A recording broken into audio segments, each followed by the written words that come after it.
आप सभी लोगों का V2IAS एकेडमी में स्वागत है। मैं doctor Sanjay, science and technology में आपको यहाँ पे पढ़ाऊंगा। जैसा कि आपको पता होना चाहिए कि विज्ञान एवं प्रौद्योगिकी का बहुत इंपॉर्टेंस है आपके, चाहे यूपीएससी का एग्जाम हो, चाहे स्टेट लेवल का एग्जाम हो। और आज का यहाँ तक कि वनडे एग्जाम में भी कोई भी ऐसा एग्जाम नहीं है जहाँ पे 10 से 12 क्वेश्चन आपके विज्ञान प्रौद्योगिकी के या फिर विज्ञान से रिलेटेड न पूछे जाते हो। ठीक है, तो V2IAS एकेडमी में मैं डॉक्टर संजय आप लोगों को विज्ञान प्रौद्योगिकी एवं सामान्य विज्ञान ये मैं पूरा पढ़ाऊंगा। और मैं केवल V2IAS एकेडमी में ही नहीं, मैं दिल्ली के बहुत सारे इंस्टीट्यूट में, जैसा कि आप लोग नाम भी जानते होंगे, बाजीराव और क्रॉनिकल IAS, एलीट IAS या फिर आपका चाणक्य IAS एकेडमी, इन सबों में मैं अपनी सेवाएं देता हूं। और आज से हम आपको शुरुआत करेंगे विज्ञान एवं प्रौद्योगिकी।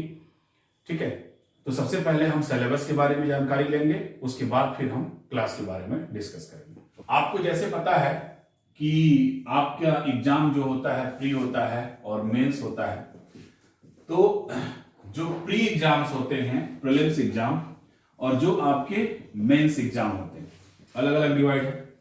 तो जैसे अगर आप हिस्ट्री पढ़ते हो, ज्योग्राफी पढ़ते हो, इकोनॉमिक्स पढ़ते हैं, तो इन सब सब्जेक्टों का आप देखिए प्री और मेंस कॉमन है, डिफरेंस नहीं है। जो प्री में है वही लगभग क्या है आपका मेंस में।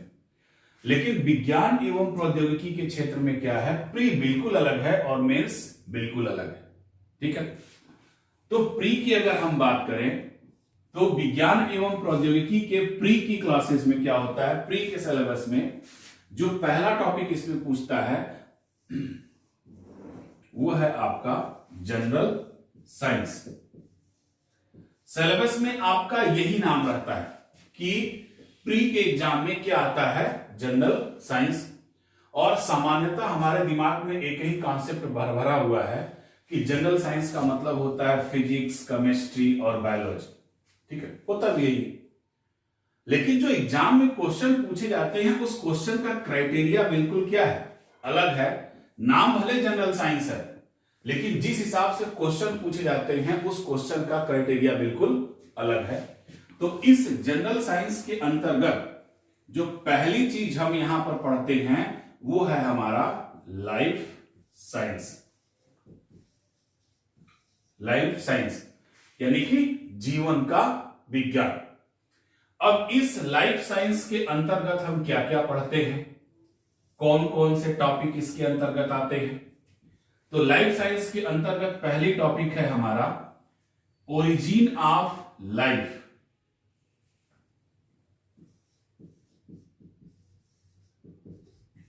ओरिजिन ऑफ लाइफ यानी कि जीवन की उत्पत्ति। दूसरा टॉपिक है हमारा साइटोलॉजी। आप लाइफ साइंस को बायोलॉजी भी बोल सकते हो, ठीक है, आराम से कहा जा सकता है बायोलॉजी।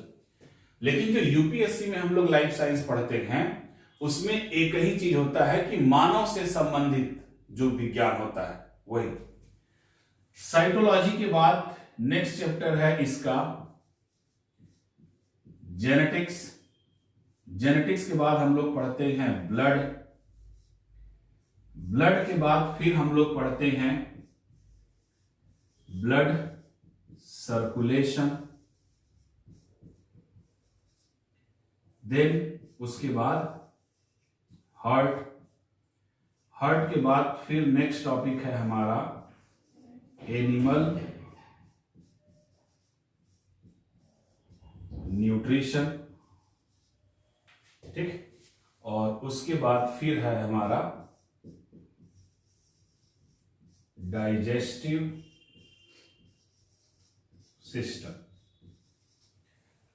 इतने टॉपिक हैं हमारे किसके अंतर्गत, लाइफ साइंस के अंतर्गत। देन फिर इसी जनरल साइंस के अंदर सेकेंड टॉपिक है हमारा डेली यूज ऑफ केमिस्ट्री। यानी कि आपके दैनिक जीवन में जो रासायनिक चीजों का हम इस्तेमाल करते हैं उसको पढ़ते हैं। जैसे डिटर्जेंट हुआ, आपका सोप हुआ, ब्रेड में कौन कौन से केमिकल सब्सटेंस मिलाए जाते हैं, दूध क्या है, वगैरह वगैरह। ठीक है, ठीक, विस्फोटक पदार्थ क्या है, प्लास्टिक क्या है वगैरह। फिर उसके बाद थर्ड टॉपिक है आपका डेली यूज ऑफ फिजिक्स। ठीक है, यानी कि हमारे दैनिक जीवन में जो भौतिक विज्ञान है उसका क्या क्या महत्व है, कैसे है, वो है। फोर्थ टॉपिक है हमारा basic concept of technology. Basic concept of technology. ठीक है, बेसिक कॉन्सेप्ट ऑफ टेक्नोलॉजी का मतलब प्रौद्योगिकी की आधारभूत संरचना। अब जो मेनली आपका जो मेंस का एग्जाम है, टेक्नोलॉजी जो है वो आपके मेंस के एग्जाम में है।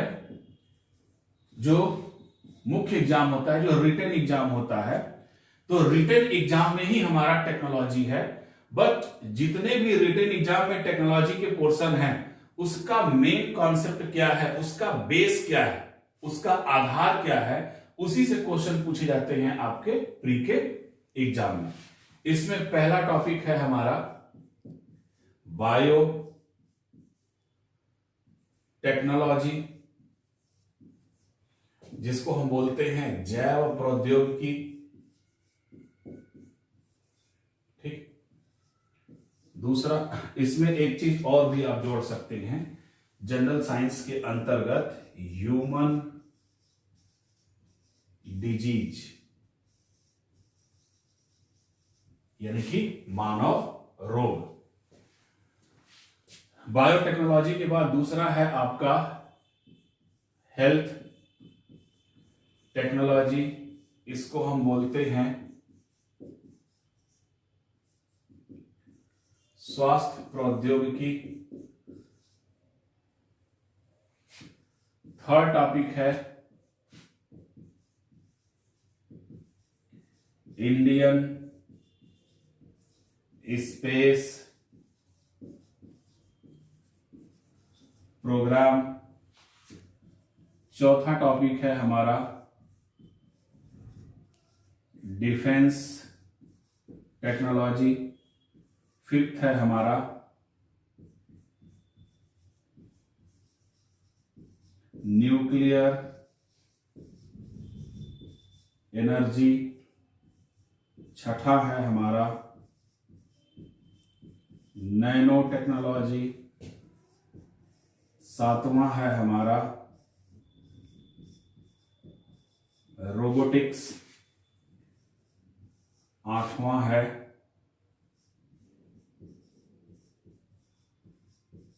Information technology. नौवां कम्युनिकेशन टेक्नोलॉजी।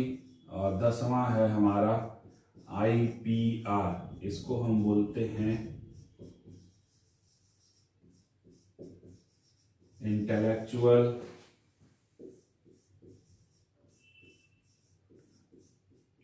प्रॉपर्टी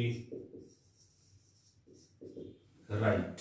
ठीक है, तो ये हमारा सब्जेक्ट है, साइंस है टेक्नोलॉजी का। तो जो आप देख रहे हो ये टोटल आपका प्री का एरिया और ये टोटल आपके मेंस का एरिया। ठीक है, तो अब जो आपके प्री के एग्जाम में आता है जनरल साइंस, और मेंस के एग्जाम में बेसिकली क्या आती है, टेक्नोलॉजी। ठीक, अब ये जो प्रौद्योगिकी है जिसको हम टेक्नोलॉजी बोलते हैं, तो मेंस के एग्जाम में जो टेक्नोलॉजी आती है बेसिकली इसी से पूरे मेंस के टॉपिक से ही क्वेश्चन आपके प्री में पूछा जाता है, इस टॉपिक से। ठीक, और अगर हम आईएएस की बात करें, देखिए दो लेवल पे एग्जाम है, एक तो आपका स्टेट लेवल पे एग्जाम है, ठीक है, दूसरा आपका यूपीएससी है नेशनल लेवल पे। तो अगर हम यूपीएससी की बात करते हैं, नेशनल लेवल की बात करते हैं, तो 90% जो क्वेश्चन आता है आपके प्री के एग्जाम में वो बेसिक कॉन्सेप्ट ऑफ टेक्नोलॉजी से आता है, और इसमें भी मैक्सिमम क्वेश्चन जो आते हैं वो आपके करंट से रिलेटेड आते हैं। क्लियर? लेकिन जो आपका लाइफ साइंस है, अगर हम स्टेट लेवल की बात करें तो स्टेट लेवल के एग्जाम में 90% क्वेश्चन सिर्फ एक ही टॉपिक से आते हैं। किससे? आपके लाइफ साइंस से। बाकी के 10% क्वेश्चन आपके फिजिक्स और केमिस्ट्री, बट प्योर फिजिक्स और प्योर केमिस्ट्री नहीं, डेली यूज ऑफ फिजिक्स और डेली यूज ऑफ केमिस्ट्री, इनसे क्वेश्चन आते हैं। लेकिन अगर हम यूपीएससी की बात करें तो 90% क्वेश्चन आपके बेसिक कॉन्सेप्ट ऑफ टेक्नोलॉजी से आते हैं, बाकी के जो 10% क्वेश्चन हैं वो आपके इस पोर्शन से आते हैं। अब चूंकि जो बेसिक कॉन्सेप्ट ऑफ टेक्नोलॉजी है, तो टेक्नोलॉजी का पोर्शन आपको कहां पे है? मेंस में है।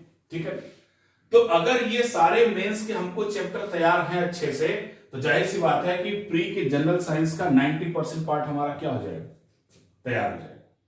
ठीक है, अब अगर हम लाइफ साइंस की बात करें तो एक एक चैप्टर पे हम चलते हैं। लाइफ साइंस में origin of life, origin of life में हम पढ़ते हैं कि पृथ्वी की उत्पत्ति कैसे हुई, और पृथ्वी की उत्पत्ति के बाद इस पर जीवन का आरंभ कैसा हुआ, और जीवन का आरंभ कैसा हुआ तो मानव की उत्पत्ति फिर कैसे हुई।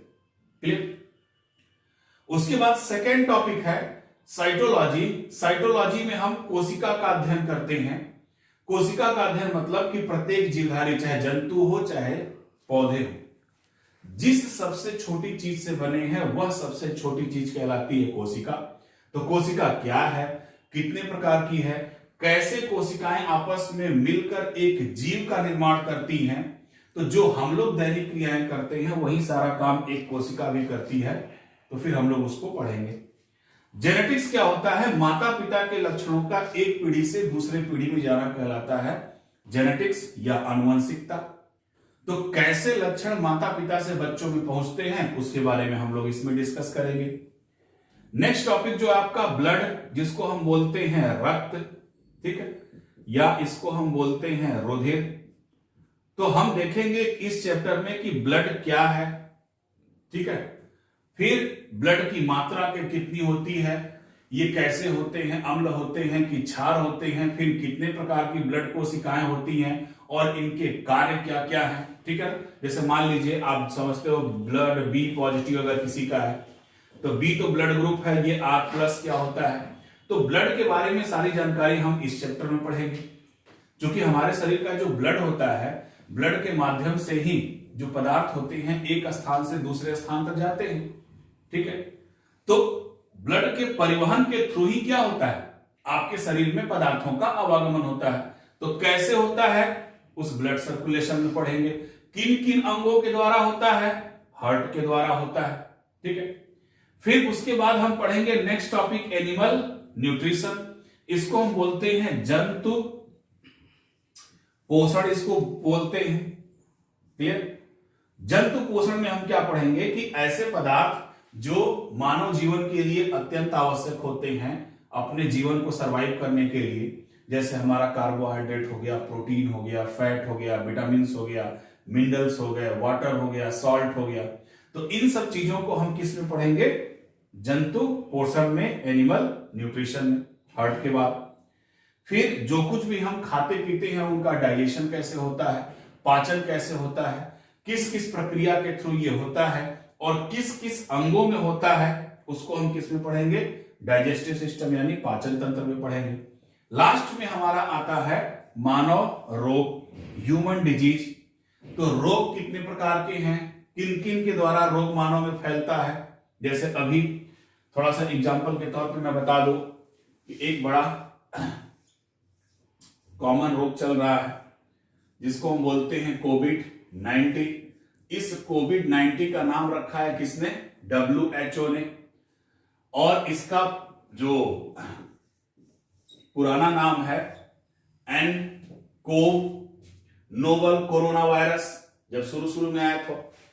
और जिस विषाणु के द्वारा ये होता है उस विषाणु का नाम है SARS-CoV-2। ये क्या है? वायरस है। तो वायरस का नाम क्या है? SARS-CoV-2, severe acute respiratory syndrome corona virus 2।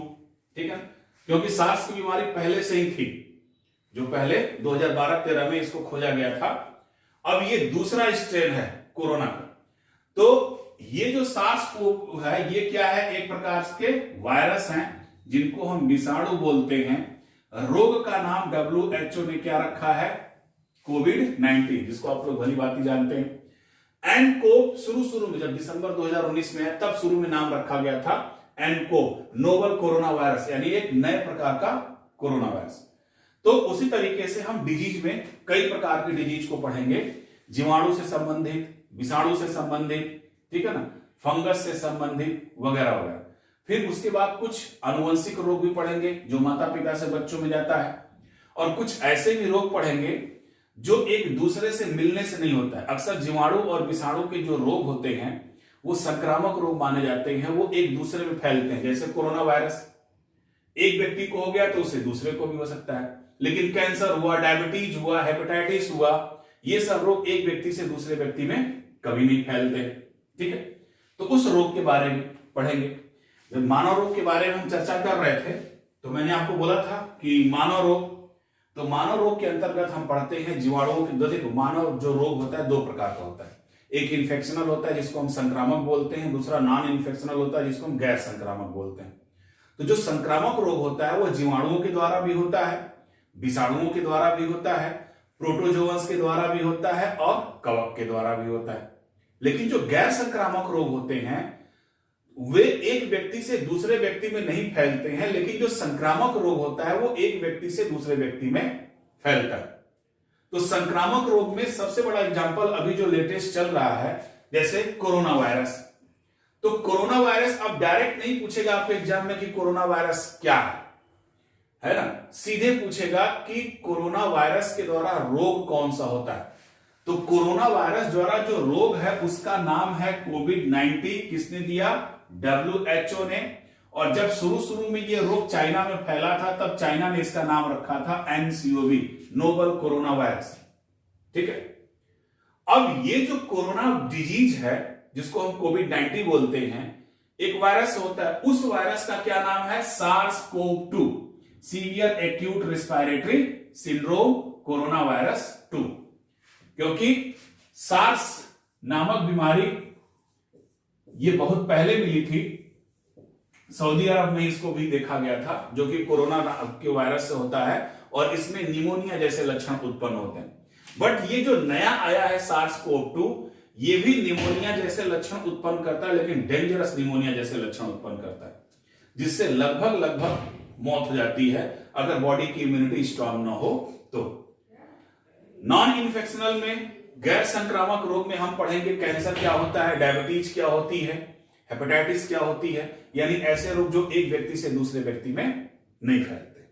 Clear? फिर नेक्स्ट टॉपिक है आपका डेली यूज ऑफ केमिस्ट्री।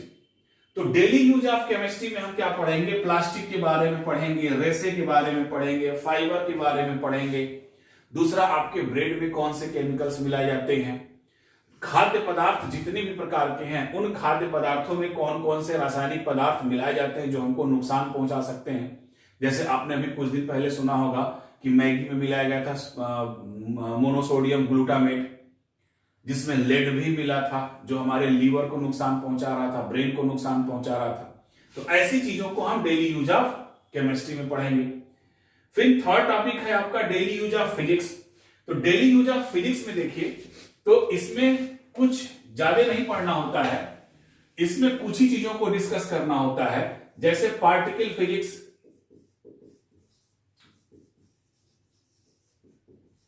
कण जो भौतिकी होता है, इलेक्ट्रॉन, प्रोटॉन, न्यूट्रॉन्स वगैरह, हिग्स बोसान, इसके बारे में पूछा जाता है। उसके बाद इसमें थोड़ी बहुत क्वेश्चन अगर कभी आता है तो लाइट से आता है, या साउंड से आता है, या फिर आपका वेव से आता है। वो इसलिए इन चैप्टर से क्वेश्चन आते हैं क्योंकि इन चैप्टर का संबंध आपके सूचना एवं संचार प्रौद्योगिकी से, ठीक है, इंफॉर्मेशन एंड कम्युनिकेशन टेक्नोलॉजी से।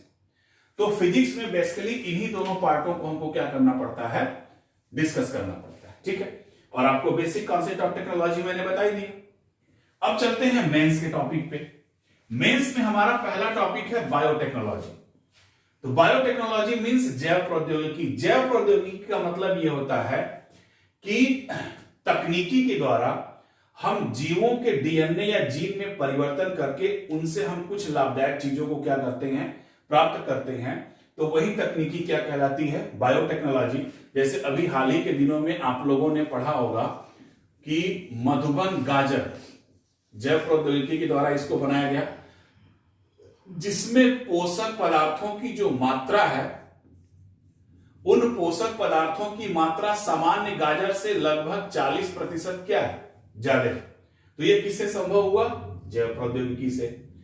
हेल्थ टेक्नोलॉजी में हम देखेंगे कि गवर्नमेंट के द्वारा और WHO के द्वारा किस किस रोग के खिलाफ अभियान चलाए गए। जैसे FSSAI नाम सुना होगा आपने, ठीक है। थर्ड टॉपिक है हमारा इंडियन स्पेस प्रोग्राम, ठीक है। तो अब जो इंडियन स्पेस प्रोग्राम है, भारतीय अंतरिक्ष जो कार्यक्रम है, इसके अंतर्गत हम पढ़ेंगे कि भारतीय अंतरिक्ष क्या होती है। पहले हम पढ़ेंगे स्पेस क्या होता है, अंतरिक्ष क्या होता है। फिर उसके बाद हम देखेंगे कि भारत सरकार ने या भारत ने अंतरिक्ष प्रौद्योगिकी में कैसे वृद्धि की है। जैसे आप लोग जानते ही होंगे PSLV, GSLV, है ना, नाम सुना होगा आप लोगों ने, RLV या ASLV या लॉन्च व्हीकल LV, ठीक है। तो ये सब जो यान है, प्रक्षेपण यान है, जिसको हम रॉकेट बोलते हैं, इन रॉकेटों के द्वारा हम उपग्रहों को ले जाते हैं। फिर उपग्रह कितने प्रकार के हैं, उपग्रह क्या कार्य करते हैं। फिर इस इंडियन स्पेस प्रोग्राम की जो संस्था है हमारी इसरो, ये क्या है, इसके द्वारा किस किस फील्ड में और कैसे कैसे कार्य किए जाते हैं, उन सब चीजों का डिस्कशन होगा। नेक्स्ट टॉपिक है आपकी रक्षा प्रौद्योगिकी। रक्षा प्रौद्योगिकी में हम पढ़ेंगे विशेष तौर से मिसाइल टेक्नोलॉजी, ठीक। भारत मिसाइल्स क्या होती हैं, भारत में कितने टाइप्स की मिसाइलें हैं, किन उद्देश्यों के लिए मिसाइल्स बनाई जाती हैं, और उसके साथ साथ हम ये भी पढ़ेंगे कि भारत की डिफेंस पॉलिसी क्या है, भारत की रक्षा नीति क्या है। देन उसके बाद हम आएंगे नाभिकीय ऊर्जा में, ठीक है। जो रेडियो एक्टिव पदार्थ होते हैं, रेडियो एक्टिव पदार्थों से ऊर्जा प्राप्त करना ही क्या कहलाता है, नाभिकीय ऊर्जा। तो इस नाभिकीय ऊर्जा को प्राप्त करने के लिए हमको क्या चाहिए, एक पात्र, जिसको हम बोलते हैं न्यूक्लियर रिएक्टर, जिसको हम परमाणु संयंत्र बोलते हैं। वो क्या होता है, भारत सरकार द्वारा नाभिकीय ऊर्जा के क्षेत्र में क्या क्या काम किए गए हैं, नाभिकीय ऊर्जा से हम कैसे बिजली का उत्पादन करते हैं, वो सब हम इस चैप्टर में पढ़ेंगे। देन फिर हम पढ़ेंगे नैनो टेक्नोलॉजी, ठीक है। उभरती हुई शाखा है, एक क्वेश्चन आपके मेंस में 100% आता है, और इस बार यानी कि 2020 का जो मेंस का एग्जाम हो रहा है, इस 2020 के मेंस में पूछा है कि नैनो प्रौद्योगिकी क्या है और ये स्वास्थ्य के क्षेत्र में कैसे कार्य कर सकती है, ठीक है। उसको हम लोग डिस्कस करेंगे। रोबोटिक्स, एक ऐसी मशीन जो मानव श्रम को कम करती है, ठीक है।